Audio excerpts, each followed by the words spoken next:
Most travelers do not ruin their Philippines trip by choosing the wrong island.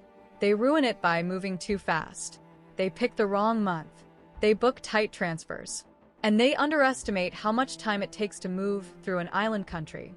The Philippines can be one of the most beautiful trips in Southeast Asia, but it is also one of the easiest places to plan badly. So before you book Palawan, Cebu, Bohol, Boracay, Coron, and Siargao into one short itinerary, here are the mistakes tourists make in the Philippines and what not to do on your first trip. The first mistake is trying to visit too many islands. This is the big one. On a map, the route can look simple. A few days in Cebu, a quick stop in Bohol, then Palawan, maybe Boracay, maybe Coron, maybe Siargao if there's time. But the Philippines is not one easy land route. It is thousands of islands. Every extra island can mean another flight, ferry, then ride, waiting period, check-in, delay, or lost afternoon. This is where a dream trip becomes exhausting. For 7 days, choose fewer places. For 10 days, add carefully. For 14 days, you can start building a wider Philippines itinerary. But if you try to see everything in 1 week, you may end up remembering more transfers than beaches. The second mistake is treating travel days like activity days. This sounds small, but it changes everything. A travel day in the Philippines is not always just a short ride from one place to another. It can mean packing, checking out, getting to the airport or ferry terminal, waiting, flying or crossing, transferring again, checking in, and recovering. By the time you arrive, the day may already be half gone. And if you planned a full island hopping tour, a waterfall trip, or a long beach day after that transfer, you may already be behind. This is one of the most common Philippines travel mistakes. Some days are not there to be exciting. Some days are there to protect the trip. The third mistake is choosing the wrong month. The Philippines looks tropical all year, but that does not mean every month feels the same. Weather matters here.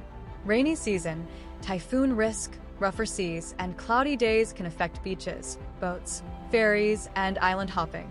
This does not mean you cannot visit during less perfect months, but it does mean you need flexibility. If your entire trip depends on perfect blue skies every single day, you are taking a risk. This is why the best time to visit the Philippines matters so much.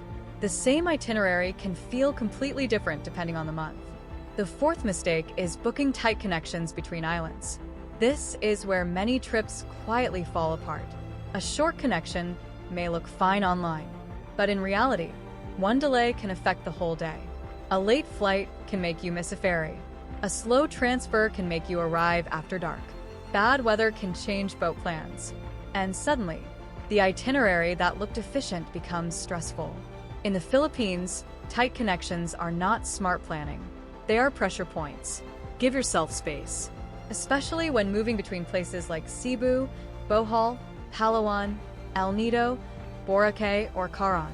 And here is the mid-trip reset. The biggest problem is not the destination. The problem is the route. Palawan is not the mistake.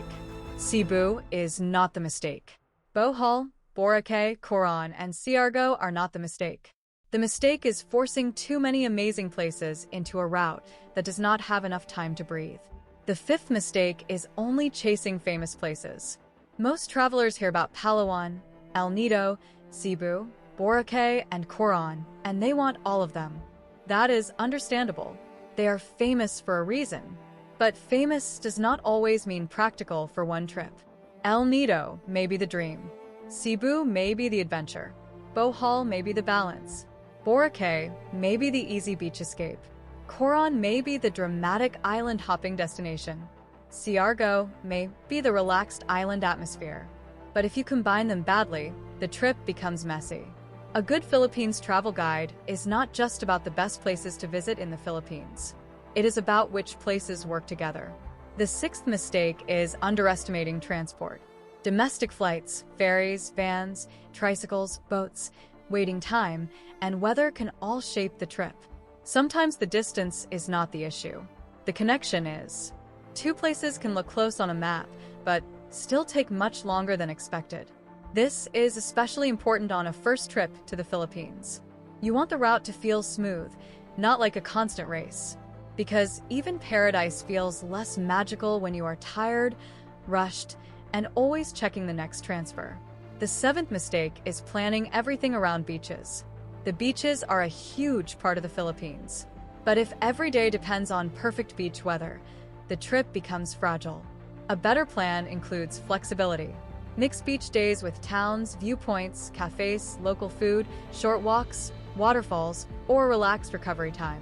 That way, if the weather changes, the whole day is not ruined. This is the reality behind the paradise visuals. The water can be stunning. The islands can feel unreal. But smart planning is what allows you to actually enjoy them. The eighth mistake is not building a buffer before the final flight. This one matters. Do not schedule a tight international departure after several island transfers.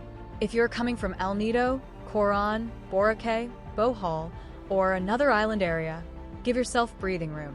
A final buffer may not sound exciting, but it can save the end of your trip. The last thing you want is to spend your final day stressed about missing a flight. In the Philippines, the final day should be simple. Move carefully. Stay realistic. Protect your return. So, what is the real lesson? The Philippines is not a place to rush. It rewards travelers who choose fewer islands, smarter timing, and better route logic. A strong Philippines itinerary is not the one with the most stops. It is the one that gives you enough time to enjoy where you actually go. For a first trip, focus on a route that makes sense. Maybe Manila as the gateway, then Cebu and Bohol, then Palawan or El Nido as the highlight. Or choose a slower route with fewer transfers if you only have 1 week.